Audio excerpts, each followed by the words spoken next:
My name is Professor M.S.Rao. I am known as the father of soft leadership because I have done an extensive research in leadership and coined a new leadership perspective that's known as soft leadership. I earned my Ph.D. in soft skills and I have published 40 books. One of the books titled 21 Successful Tools for CEOs is the best-selling book in the world. Jaco India has taken printing rights and it's marketing across India by bringing down the cost. And today I would like to ask a few questions to Sadhguru. He started Youth and Truth. It's a nice initiative wherein he takes questions and responds to them. So here are my questions to Sadhguru.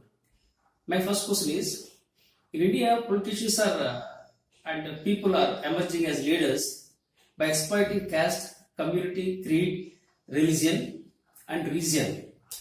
Ultimately, they are serving their own needs rather than serving the needs of the people. From this, I have a doubt whether Indians are really leaders or not, because they exploit some aspect and grow as leaders. No ideologies, nothing as such. So, this is the question I ask Sadhguru, whether Indians have the natural potential for leadership.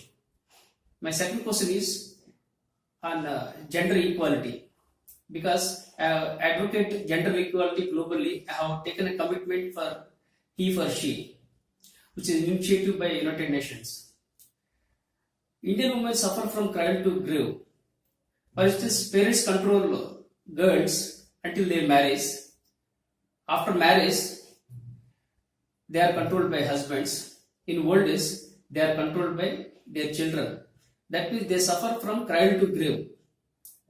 That means there is no end for that. And my third question is, currently there are love affairs, live-in relationships, breakups and divorces. People are gradually losing interest in marriage. How to ensure sanctity to the institution of marriage? These are the three questions I would appreciate if Sadhguru responds to them.